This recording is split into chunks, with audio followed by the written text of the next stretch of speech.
《芈月传》中有众多小演员，当其他人都束手无策的时候，孙俪却能跟孩子打成一片，让小演员乖乖听话。1岁半到2岁的小孩是最难拍、最不能拍戏的，因为他处于一个特殊的一个生理期，他那时候是最怕跟外人接触、最需要妈妈的时候。来，你看，看这奇缘。哎呦，眼泪擦掉。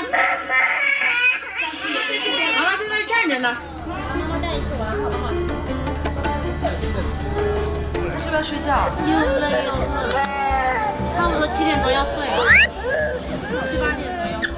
那个就你，咦，好玩吗？这个时候的孩子，你是没法跟他说道理的，你只能哄着他。丽姐有经验，因为她有孩子，然后哄了好久。孙俪一抱他就不哭了。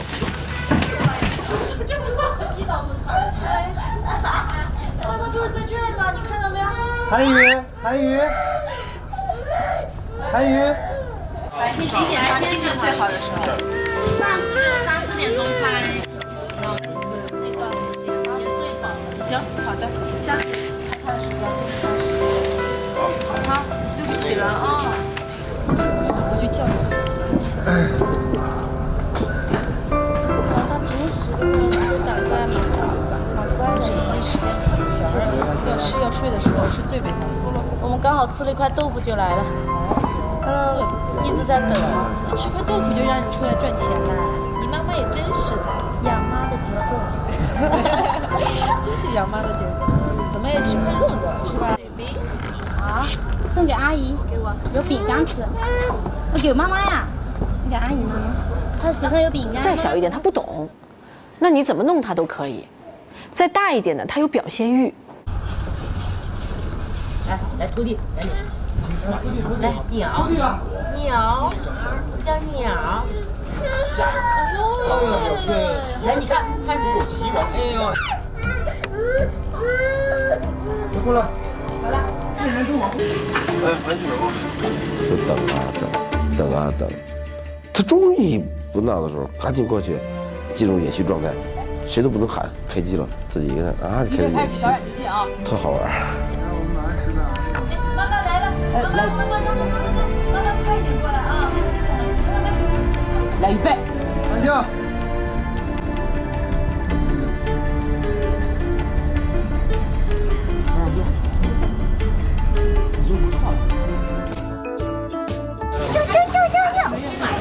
演谁？说话。迎记，你演几岁的迎记啊？3岁。跟我演戏的时候，你的耳环是真的假的？你演的好人坏人，就完全在镜头里就特别自说自话，那就是他。就小孩天性就是这样。过去点，看着过去来，快过来。然后他下来以后，你就抱着他就行了。过来别动，你头不好看。你不跑过来，大王不给你回家，永远住在这里，知道吗？啊？不知道啊？哎呀，这个。他7秒就忘了，你7秒就忘记了，你的记性跟金鱼一样，不准忘啊！进来马上就要付啊，报啊！你要一直看着，你要看着饭菜，看看大王回来了，知道吗？你胆子被豹子吃了吧？我想要一把糖糕，真的。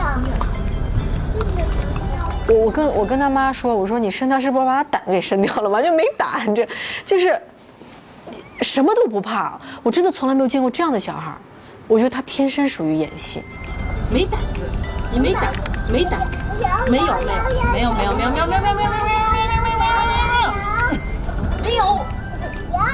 有，剧中受到台词困扰的还不止方中信一人，小演员石月安心就在一场重头戏里突然卡了壳。石月安心在《芈月传》中饰演芈月的儿子嬴稷，面对因为救他而身受重伤的魁姑，他又会有怎样的表现呢？这儿就翻来覆去的动，对，大点声，劲儿，然后这样你们才能出来的劲儿啊，疼啊！小营地能哭吗？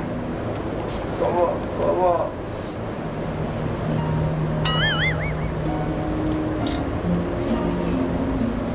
啊，啊，人家都能哭出来，你想，如果是真是一个婆婆就这样，他们都哭成这样。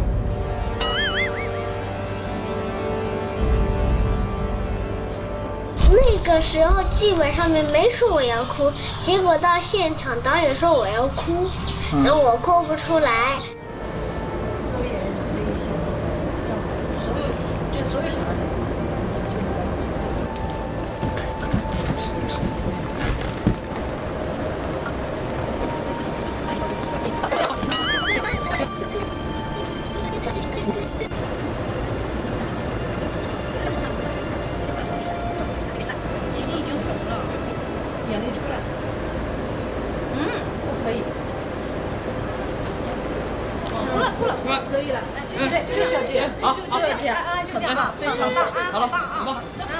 好像就说了几句，然后难受了就哭了。孙俪姐姐和导演帮了我哭，我哭好了以后，导演夸我了，我很开心，忘不掉。开始。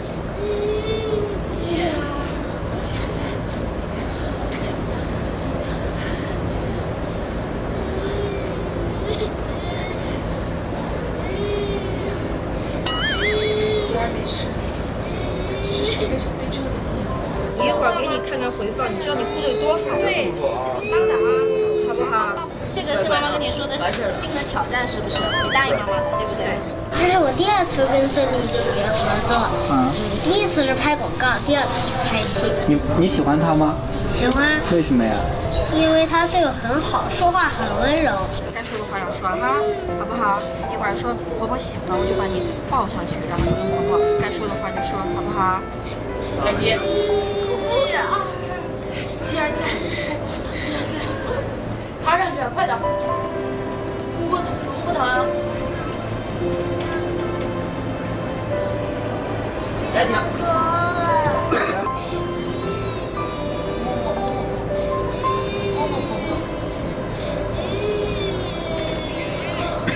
停！太好了！哎呦，累死了都快，我看了都快哭了。你哭特别好，你看我都哭了。哎，我还以为大家哭你会跟着一起哭出来了。你们没有吗？因为我提前没跟他说，我没跟他说要哭出眼泪来，所以没跟他引导。现在哭的样子不好看。没事，谁说的？哎呦，你觉得哭的不好看呢？你看，你看，哭的真好。放口气。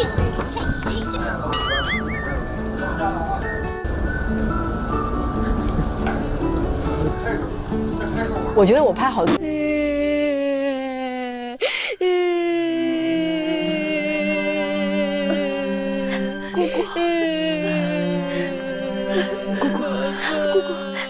姑姑，鸡儿，鸡儿，鸡儿在，姑姑，鸡儿在，鸡儿，鸡儿没事，她只是手背上被蛰了一下，女医治已经给她上了草药，姑姑你放心。婆婆疼不疼？婆婆不疼，你看婆婆还吗？你别动，姑姑你别动，别动。人老了，就是容易这儿疼那儿疼的。没事儿，歇息一下就好了。女医治和太医令都来过了，大王也出了悬赏。太医说你没事的，姑姑不用担心。治得好治不好都一样，别麻烦别人。婆婆，这样一定要治好你。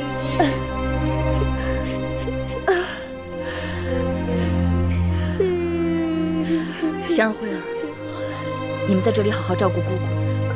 女医治留下的草药，你们每隔1个时辰煎一次，伺候姑姑服用。是。木心，在。你去点上灯，跟我再去园子里看看。是。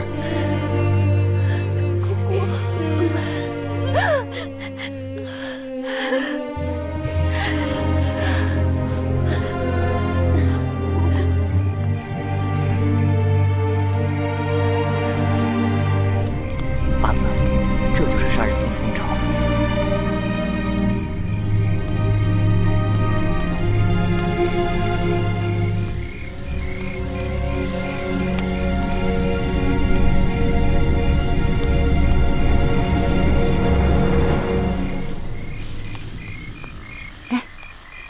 怎么回事？这里也烧了。听说，怕杀人方再伤人，傍晚时分，大王已经派内侍过来，用烟火销毁了蜂巢。这大多数蜂子已经被烧死了。此刻已经看不出什么了。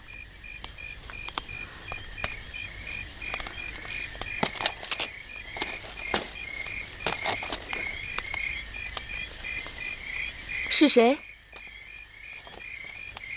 谁在那儿？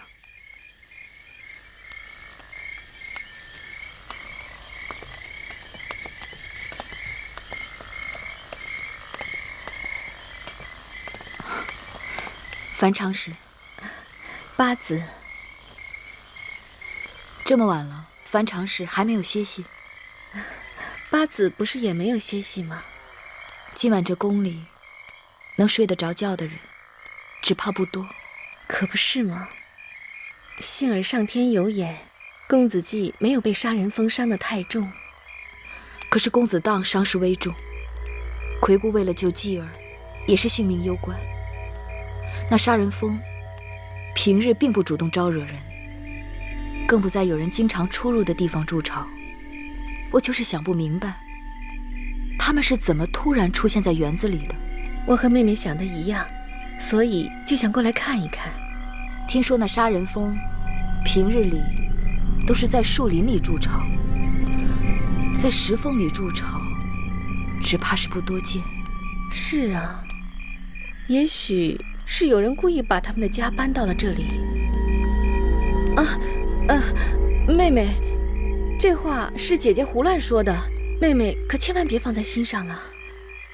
姐姐的话或许有些道理，那杀人蜂看似天灾，也可能是人祸。妹妹，天色已经晚了，妹妹和我都快些回去吧。等等，今日杀人蜂伤害魁姑和继儿的时候，公子通也过来帮忙相救，芈月感恩图报。八子和公子骥一向对通儿友善，通儿这么做也是出自于天性。同心相亲，肝胆相照。我会记得樊长史和公子通对我们的好。上天垂怜，公子骥今日没有遇害，只是八子以后也要留意。樊长史要我留意什么？留意有些人。妹妹，姐姐就先告辞了。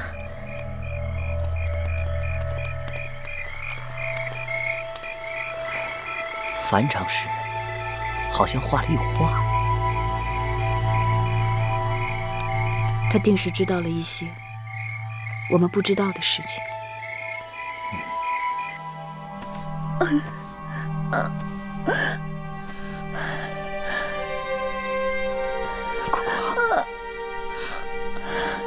姑姑，姑姑，月儿在，月儿一定想办法救你。月儿自小没了娘亲，你是我唯一的亲人，没有你，就没有月儿。姑姑，我一定会想办法救你。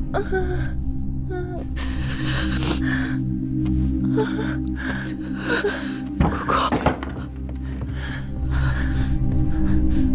夫人，这是公子骥的衣裳，午后有人捡到了，刚刚送过来的。我知道了。亏得魁姑救下了公子，不然恐怕受害最大的不是公子荡，而是咱们公子骥呀。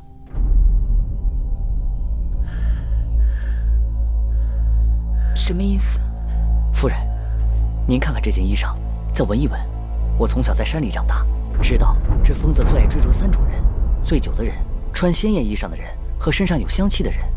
公子荡占了头1种，咱们公子占了后2种。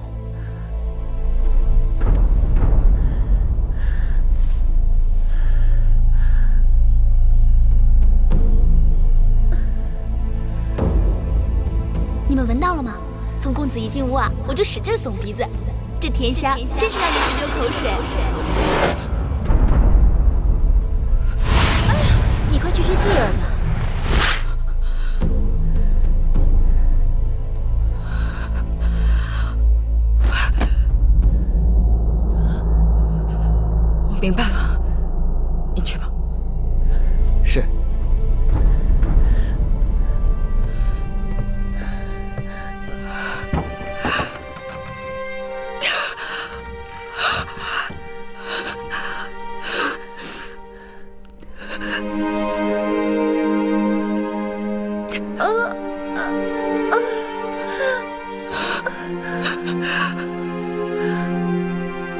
姑姑，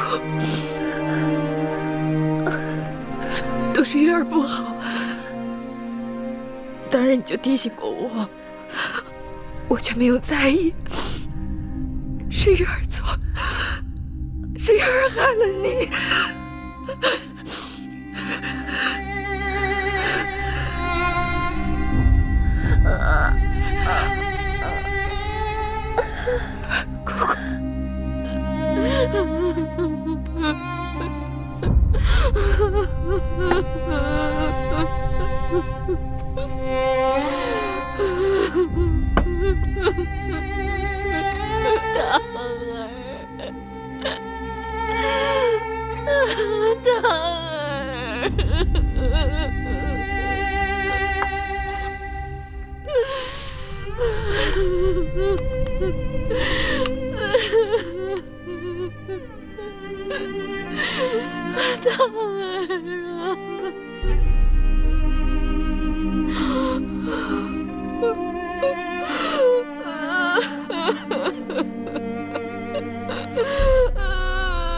珊瑚，在。扶往后出去。是。往后，往后。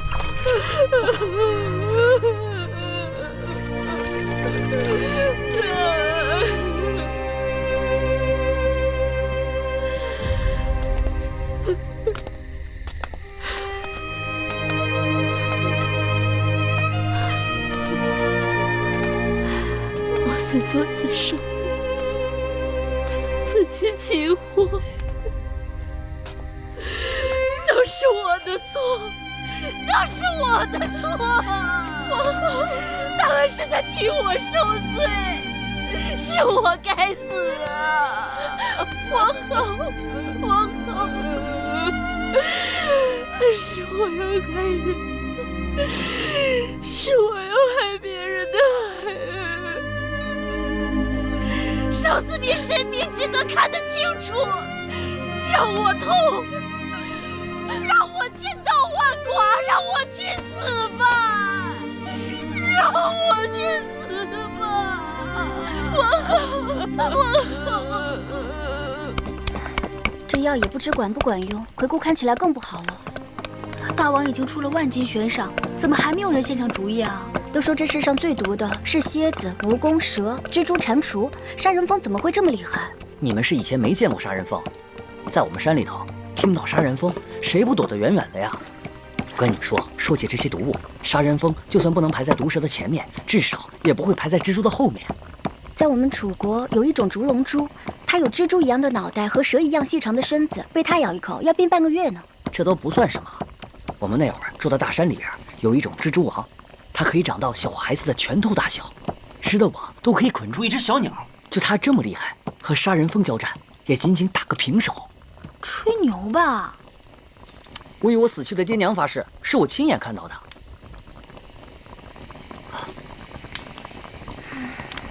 好，我说给你们听，我记得清清楚楚。那是在我进宫的前1年，我在山上放牛，身边不远处的树丛中有一只蜘蛛网正织网。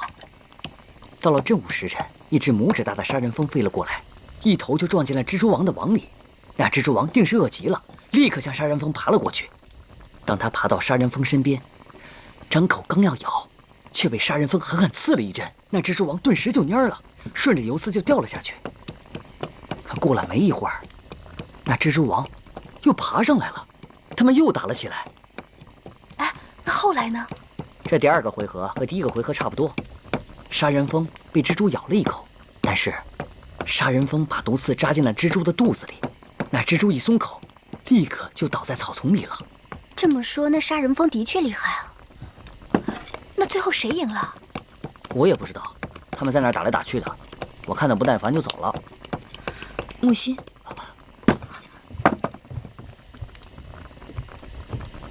夫人，你刚才说的话可当真？若有一字不实，木心甘愿受罚。那你可知道，蜘蛛掉进了草丛里，那是什么草？这山里的花草没有我不认识的。快告诉我。那草叫七叶一枝花，在我们那儿也有人叫它登台七的。七叶一枝花，好耳熟。那草在我们楚国叫金线重楼，它的根部是药材，我们都叫它早修，药性偏凉，清热解毒，消肿止痛。在楚国，有人用它医治跌打摔伤。那或许它也能医治蛇虫咬伤，有可能。但秦宫里并没有这东西，若要奴婢去找，得进山。但公子荡和魁姑他们的性命，也就是在这几个时辰里了。我去找大王讨要出宫令，姑姑带人连夜飞马出宫。好，这里的远近山路我都熟悉，我跟姑姑一起去吧。快去快回。哎，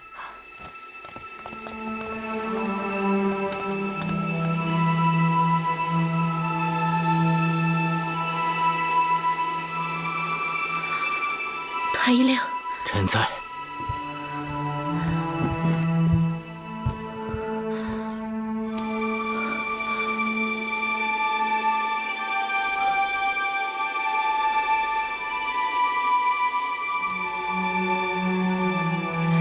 公子怎么样？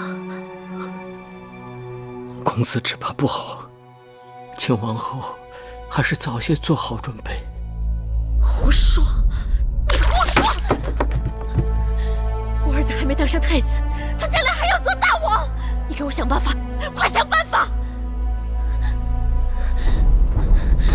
女医治呢？女医治呢？昨日半夜，女医治被米八子叫走了，到现在还没回来。去哪儿了？说是被米八子派出宫了。不管他在哪儿，都得给我找回来。是。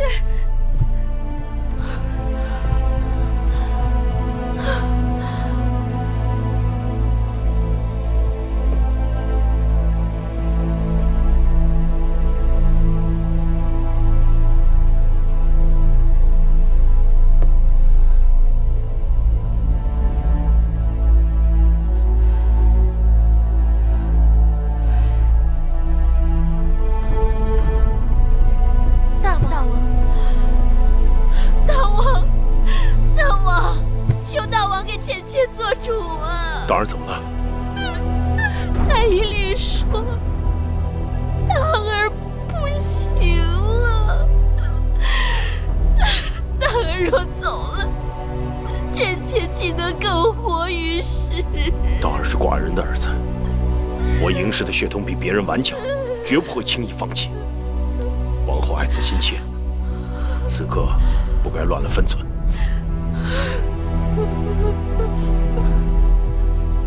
拜见大王。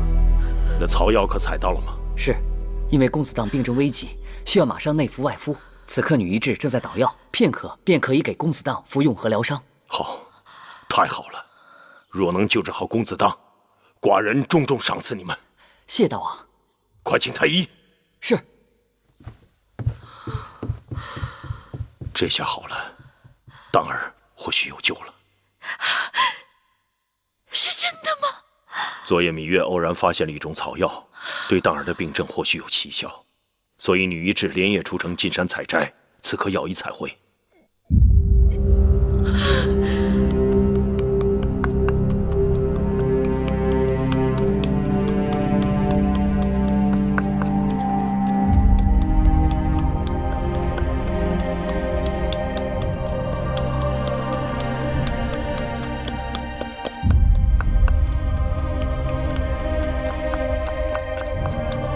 李密，大王，你看此举有多大的把握？照理说，药草进宫都该有人试用，但是公子的性命危在旦夕，我们也只能险中求生。微臣已经让人榨出七叶一枝花根部的鲜汁，每个时辰灌公子一碗，再将鲜根捣烂敷在伤处。若到傍晚，公子的病情没有恶化，便是有救了。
听到母后跟你说话了吗？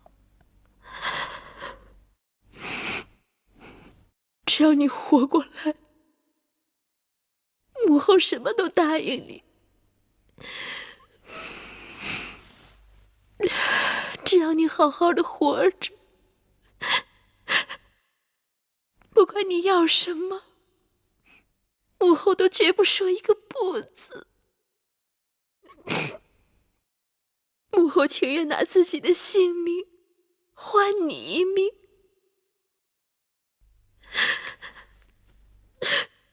你听到母后说话了吗？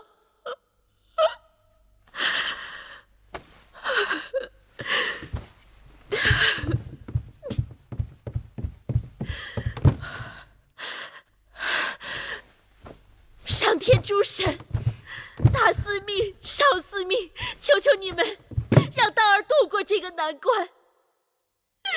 只要诸神不嫌弃，小女子米树愿意以血以肉以性命祭祀诸神。求求你们，让道儿活过来吧！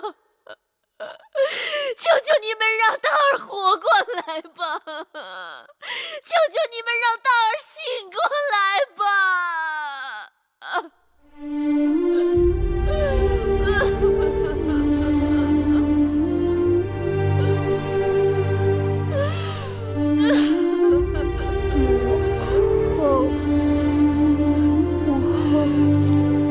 公子，皇后，公子醒了。道儿，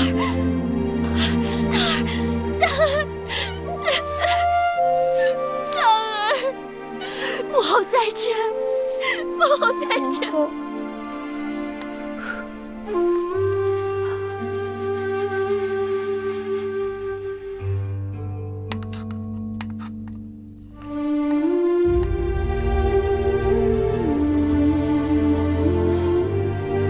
姑姑，你要多吃一点，吃饱了有力气，伤才能好得快。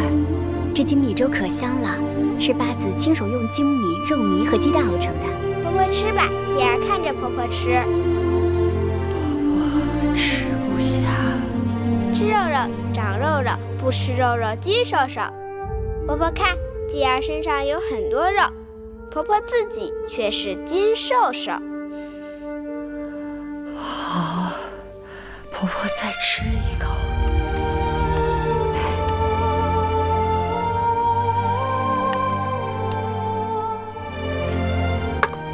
继儿也该吃饭了，跟姑姑去吃饭吧。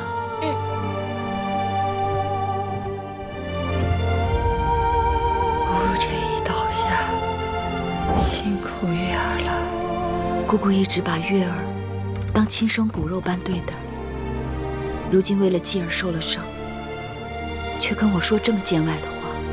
人的寿命都是有定数的，姑姑原打算不用活这么久，不知为什么上天竟不肯收我走。姑姑稍微退进，所以在说胡话。月儿和继儿都舍不得姑姑，还有蓉儿，还有小冉，姑姑怎么舍得走呢？原先姑姑觉得你们长大了，继儿又有出息，姑姑可以闭眼了。可眼下突然出了这件事儿，姑姑的心一下就提到了嗓子眼儿。都怪月儿糊涂，这不能怪你，是他动了害你和继儿的心思，便日日在这上面做文章，你怎么躲也躲不开。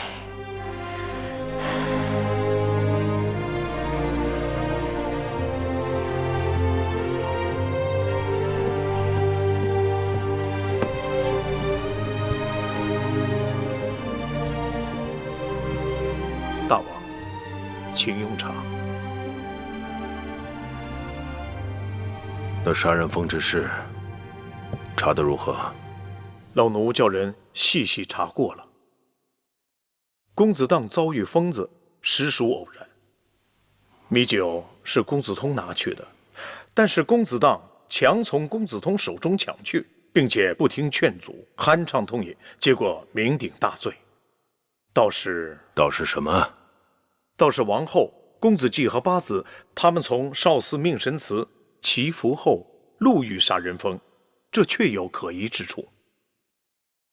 哦，从神祠到交房殿有一条最近的路径，但那日偏巧路被水淹，所以王后、公子季和八子不得不走了有杀人疯的那条路。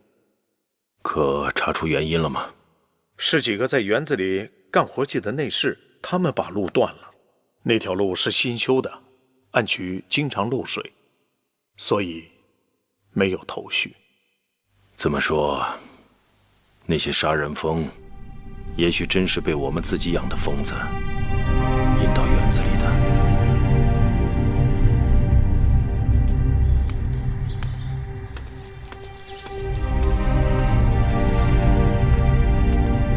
拜见八子。我要见王后。王后正在歇息。我要见她。王后这几日水米未进，心力交瘁，不能见人。见不见由不得你，你只管去通报。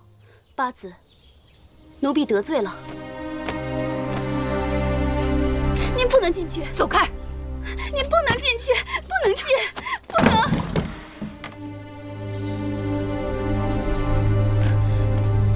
王后，请八子进来。是。八子，请。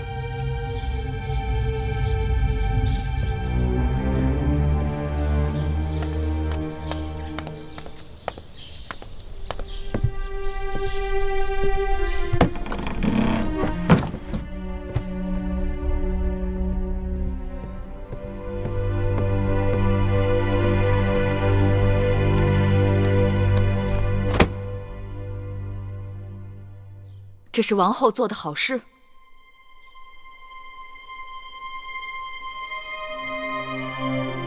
告诉我实话，是不是你做的？若不是你做的，那就是你身边人，珍珠、珊瑚，还是谁？是我。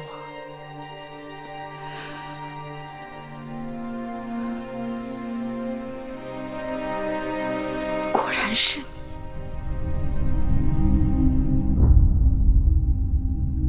我的姐姐，继儿的母后。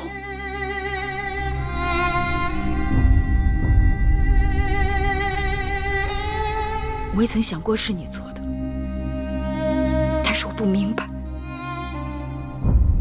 为什么是你？是我做的，我对不住你，对不住继儿，但我不得不做。你疯了！我们是姐妹，同气连枝。对，我们是姐妹。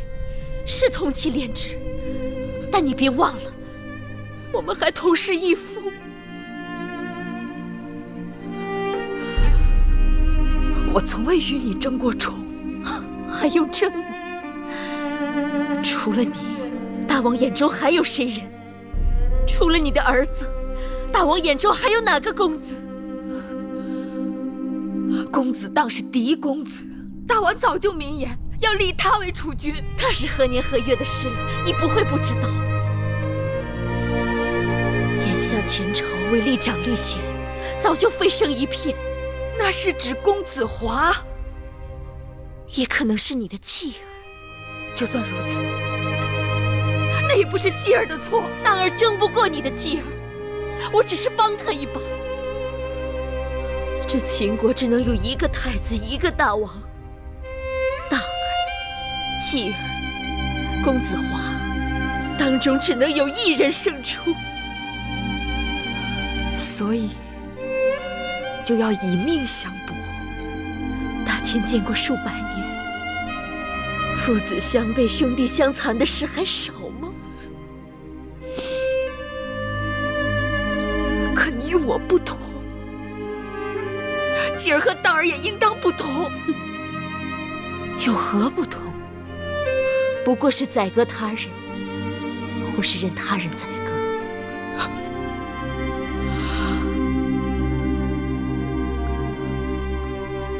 就是因为储君之位，断送了你我两人这么多年的情分。在这宫中，哪有什么情分可言？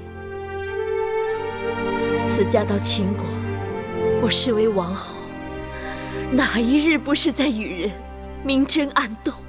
哪一日不是战战兢兢，如履薄冰？大王是我的夫君，一身恭敬，我便见不得天日，弃如敝履。我身边只有一个当儿，我靠不得母国，靠不得夫君，唯一的盼头就是当儿。而你的继儿，却让我连这个念头都荡然无存。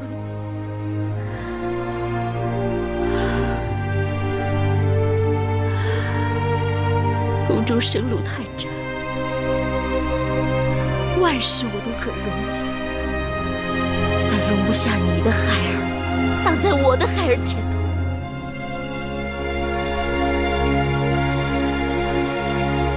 眼下是你救了大儿，我信你若想去大王那儿出手，我全无怨言。但只要为了大儿，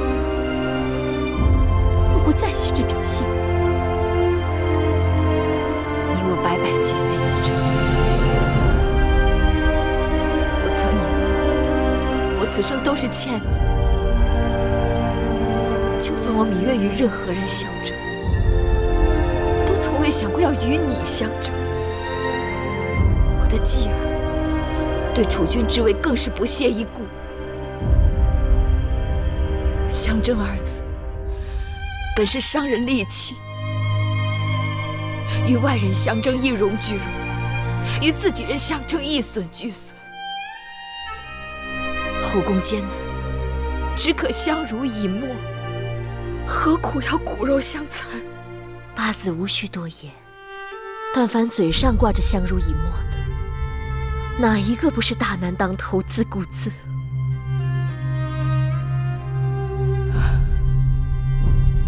罢了，你去大王那儿出手我吧，我自作自受，罪有应得。但此事不能牵扯到当儿，若因此事牵扯到当儿，大王追究下来，单凭这衣裳不足为证。这衣裳是我赐给继儿的，我是母后，赐给公子衣裳，名正言顺。我芈姝抵死，也不会轻易承认与杀人疯子有关。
去大王那儿出手吗？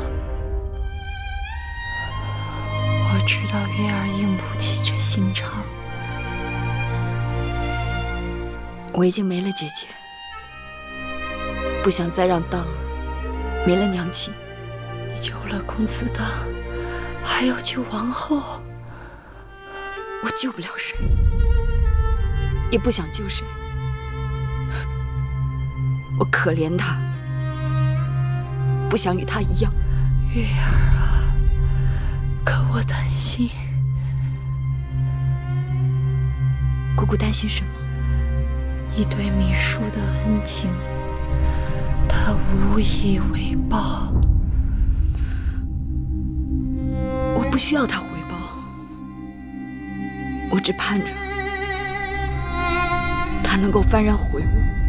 不对，你可知大恩积大仇？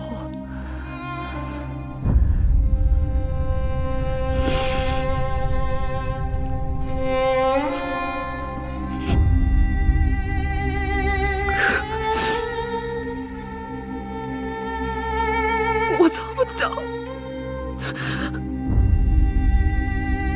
我真的做不到。月儿，你会为你今日的善良而后悔的。月儿。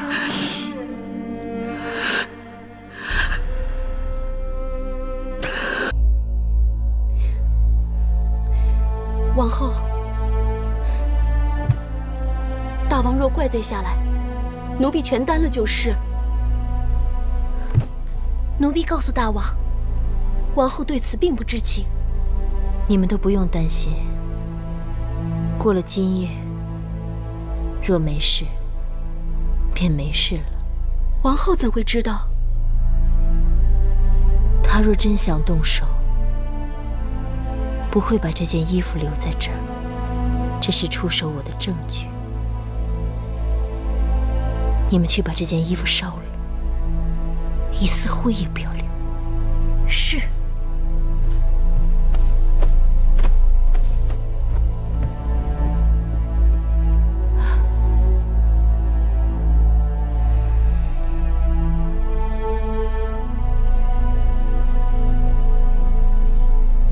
公子当的气色比我之前看到的大见好了。天见有脸，大儿总算是死里逃生。好好养伤，痊愈了，王叔教你学习兵法啊。大儿知道了。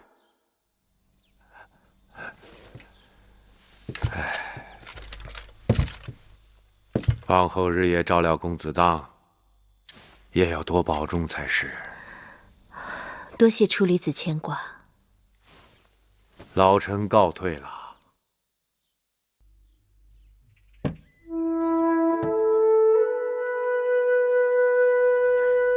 继儿，你这是在看什么呢？娘亲给我留的功课，她要我看看我们的以往和来日。什么以往和来日？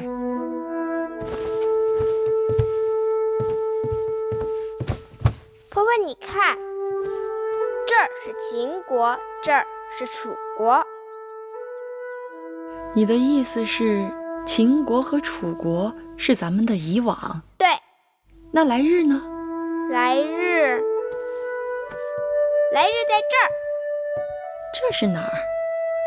这儿是巴蜀。巴蜀。月儿，继儿说咱们的来日是巴蜀，这是何意？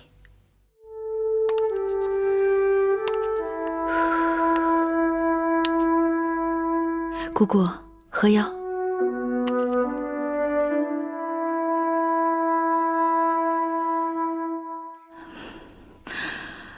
巴蜀占据天险，易守难攻，而且西接秦国，水土丰美，盛产粮食和丝帛。我想请大王将来把巴蜀分给继儿，又因继儿年纪尚幼，便可以让我随同一起去巴蜀。加之巴蜀与楚国水陆相通。若继儿分封在巴蜀，我们就有机会派人去楚国，让荣帝也去巴蜀，一家人得以团聚。玉儿，你是想带着继儿离开秦宫？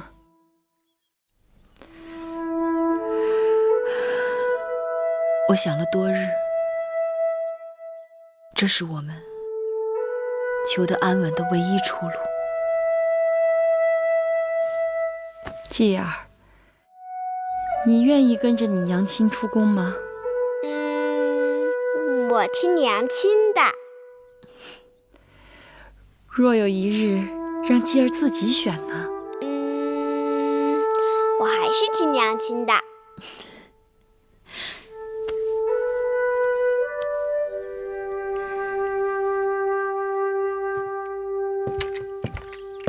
拜见大王。坐。是。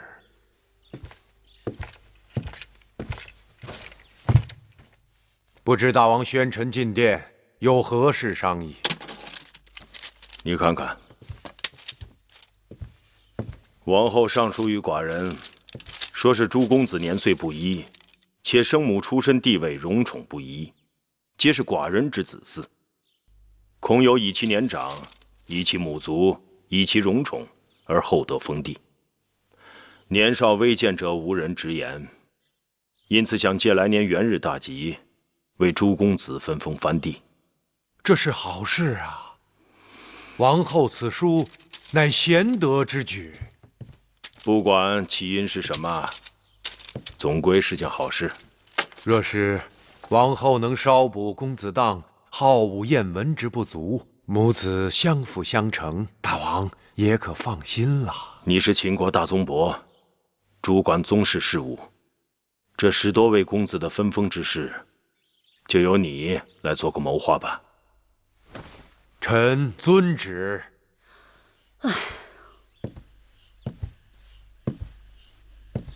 王后如今的心思真是越来越缜密了。此刻不提立储，却上书分封，她就是想让大王把年长的和有军功的公子也都分封出咸阳，这样就没有人跟他的儿子争太子之位了。夫人要快想办法。华儿在秦国的旧族当中甚得人心，旧族们若能同心协力举荐，大王也不得不忌讳几分。那就赶快联络那些旧族们。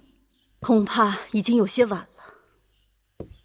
那我们只好坐以待毙了。谁说的？王兄来信说，仪儿已启程多日，我估计就快到咸阳了。魏仪，夫人的亲侄女。无论是在魏国，还是在秦国，她都是无出其右的绝世佳人。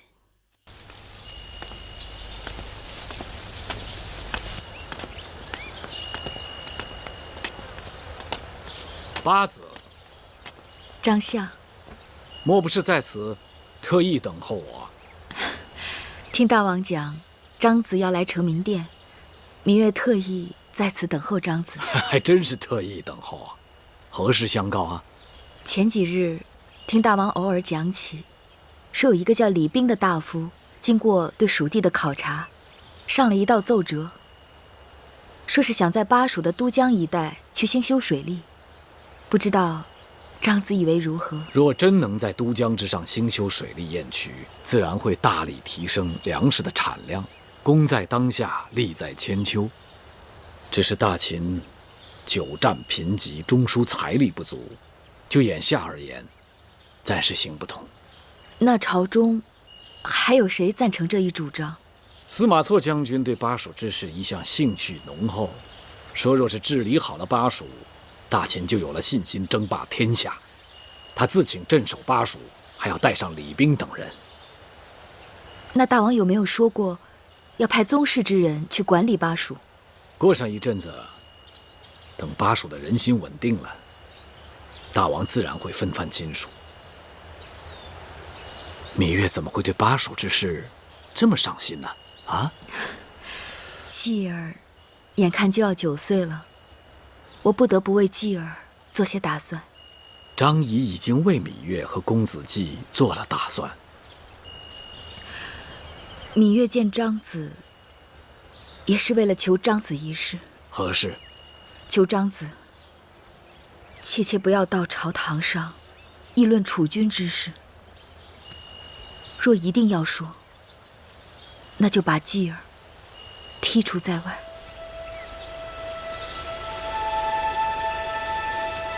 公子季是生就的贤王之才，你是他娘亲，竟然视而不见。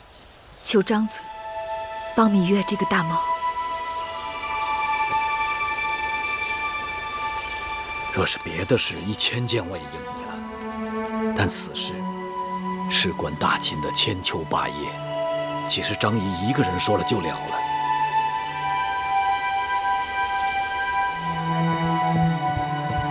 王后，芈八子来了。王后，让他进来。是。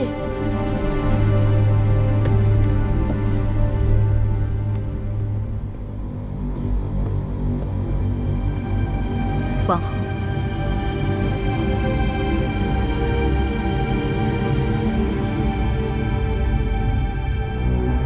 我有话要与王后说。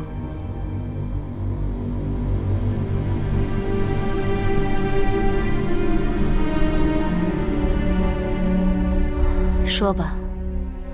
我的继儿绝不会与公子当争储位。你我已经如此，争不争已不相干了。我希望你我仍是姐妹，继儿和当儿仍是兄弟。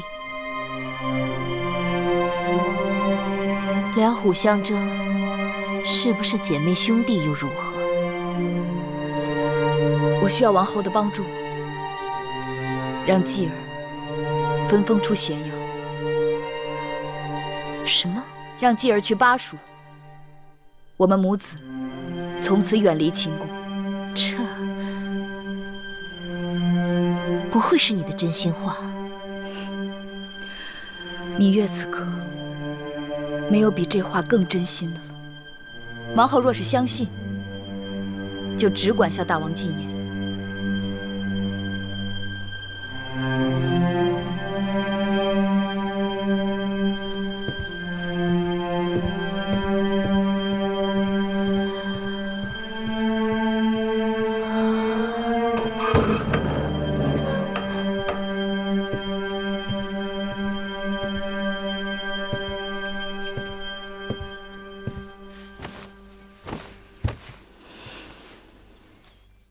昨日听说，那个魏夫人的侄女来了，是个绝色美人呢。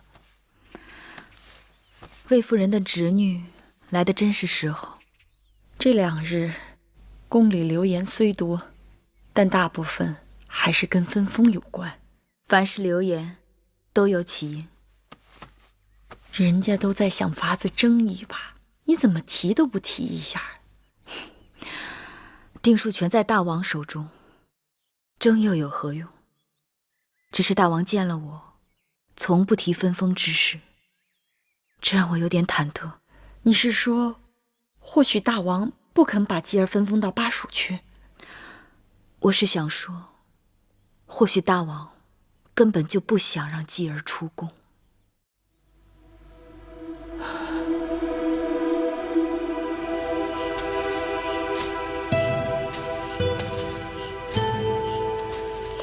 好颜色。大王说的是什么？滑入桃李。深秋季节，菊花丛中却开出桃李，是不是有些古怪？也说不定是世外仙书啊。若真是世外仙书，必不带凡俗之气，也不会落到寡人的花园里来。小女子魏仪拜见大王。你不是秦国人？我是魏国人，前2日才到咸阳来看望我的姑母。你姑母？魏夫人？正是。你在此处做什么？姑母一直有心口疼之症，听说用这种黄花煮汤喝会有所缓解，所以才摘了一些。太医院有的是治好的药材，何须你亲自来采摘？听姑母说，姑母虽贵为夫人，但是人老珠黄不被看重，所以太医院的药材也不好再三取药。人老珠黄？不会吧？人情冷暖，这也是常有的事啊。你倒是看得开。后宫就是这样啊，攀高结贵的。不一定是这样的。那会是什么缘故呢？也许是因为华哥哥在大王的公子当中十分出众，所以姑母遭人嫉恨。这话倒也有几分道理。真话而已。时辰不早了，姑母该惦记了，怡儿告退。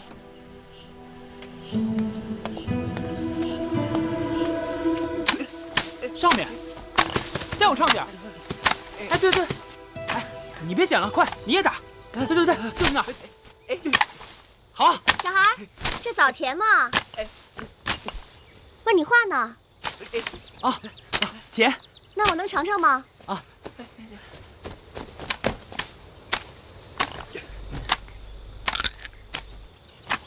真甜啊！哎，这棵树上的枣啊，是宫里头最甜的了。你喜欢，多吃点。只有我知道这宫里头啊，哪棵树上的果子最好吃。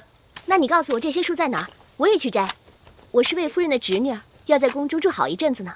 还是我摘了给你送过去吧。那就谢了，小孩。哎，我不是小孩，我叫迎通。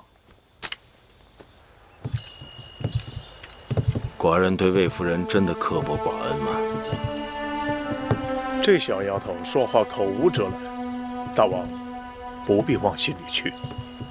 论华儿在众公子当中出众，这话倒有几分道理。华儿作为长子，甚为寡人喜爱，有军功，有担当。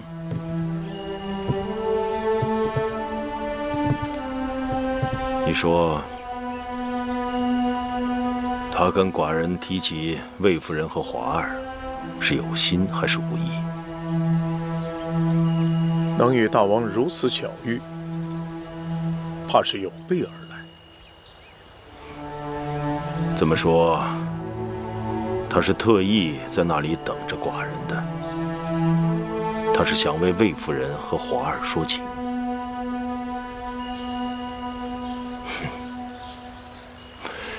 寡人明白了，原来这滑入桃李的小女子，也是为了寡人身后之事而来的。把它搅匀，你这也是从底下翻上来，要均匀。来，给我舀一碗，我尝尝。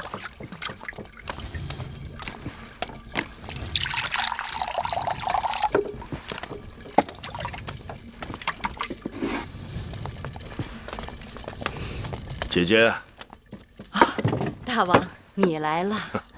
寡人有口福了，老远就闻着桂花稠酒的香味儿了。大王，你来的正好，我呀刚刚酿了几坛子酒，待会儿你带回去。什么时候把你这门手艺传授给宫中的奴婢们，省得我老远的老是往你这里跑。你别糊弄我了，大王到我这宫里来，不是只为了这桂花稠酒吧？什么也瞒不过姐姐。你们都下去吧。是。大王的公子们终于要分封了。关于分封，我已经让处理子去谋划了。公子们都长成了，有些个还军功在身，总不分封出去，也说不过去。不过朝堂内外的诸人都把这分封看成是立储先兆。是不是先兆，还不是全凭大王您的心意。虽说楚军该与分封无缘，但是诸国的公子中，先分封后立储的，并非没有先例。只是多些个周折罢了。姐姐说的是啊。来，大王，你快尝尝我亲自酿的这桂花稠酒。来，好。来，很香啊。年轻漂亮，这首饰都是多余的。父王说，公武年轻时走上大梁街头，万人瞩目。哪有那么夸张呀？人这一辈子，谁没有过如花似玉的光景呀？只可惜，岁月不饶人呢。哦，对了，昨日永相令向各宫派东西，特地让彩萍多拿了10几匹色泽亮丽的锦缎回来，说是大王赏的。那日仪儿当面向大王诉苦，或许大王心有所感。那些锦缎就是为了体恤姑母的。这漂亮脸蛋子说话就是管用。若是大王能替华儿着想，让华儿留在咸阳，仪儿该说的，那日都说了。见面3分情，姑母还得想想办法，让你和大王再多几次不期而遇。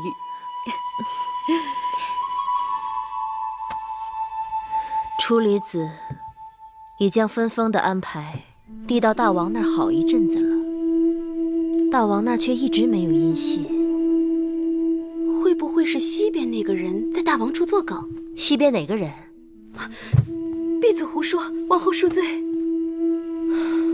以后别再说东边西边的了，能够河水不犯井水就好了。起来吧。谢王后。他说自己的孩儿不贪图王位，愿意分封到巴蜀去。此话虚实难辨，暂且当真吧。可魏夫人那儿又来了个美人，被人说的跟天仙一样，真是前有虎后有狼。过几日就立冬了，让蛋儿把新学的拳法好好练一练。立冬之日，我把大王请来，让蛋儿打给大王看。是。大王，外面太冷了，烤烤火吧。是。看这天，要下雪了。下雪好。瑞雪兆丰年。有什么话说吧，别欲言又止。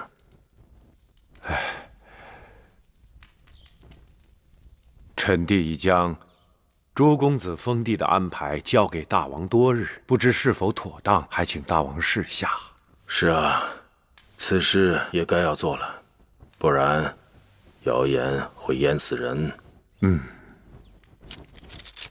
寡人看过了，只是奇怪，为何只有名册和分封之疆域，却没有拟定谁分封在哪里？此乃君王之权，臣弟不敢擅专。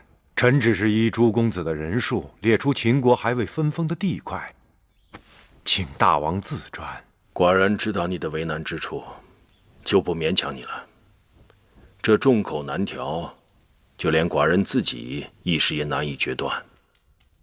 只怕这段时日，到你府上上门游说的人不少吧？臣不敢。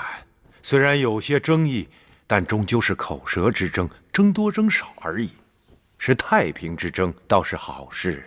不错不错，太平之争，确是件好事。你们都下去吧。是。来这边。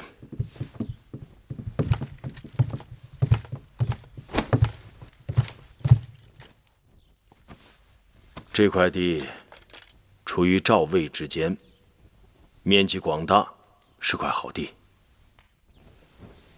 可以给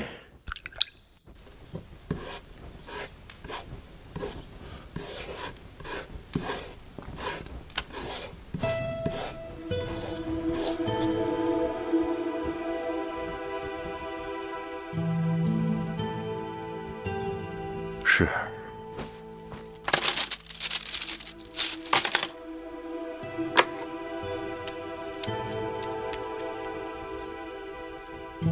这块地给公子封，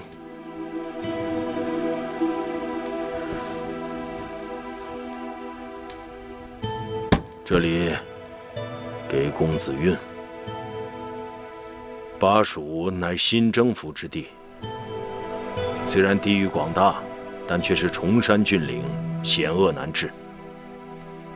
楚离子，依你之见，该派何人前去？臣以为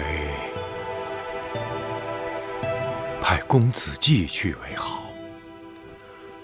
巴蜀险恶难治，寡人以为你会建议年长公子前去。巴蜀情况复杂，纵然年长的公子也未必能够处置妥当。公子季虽然年幼，但这次领兵进巴蜀的主将司马错、监军张仪皆与其母族交好，副将魏冉更是其舅父。再加上巴蜀连接楚国，其母芈月聪明过人，她熟悉楚国的环境，却又与楚王不和，正可与公子季有所帮助指点。臣以为派公子季去再合适不过了。似乎有些道理。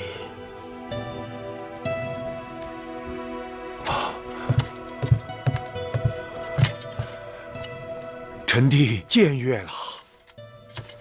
你我兄弟何必如此？起来吧。今日先到这儿，把刚才提过的这几个名字和分封之疆域暂时封存在金柜之中，等议完后一起颁旨。剩下的可以过些时日再议。是。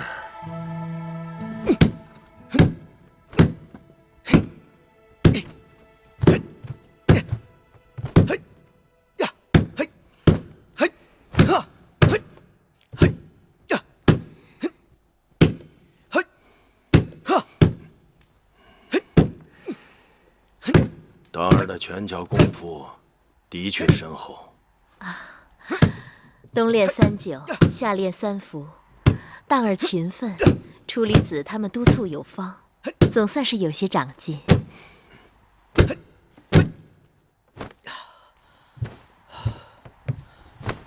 父王，当儿过来，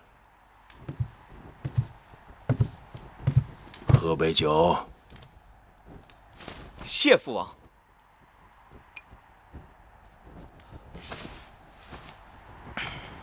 看你满头的汗，去换身衣服，省得受风。是。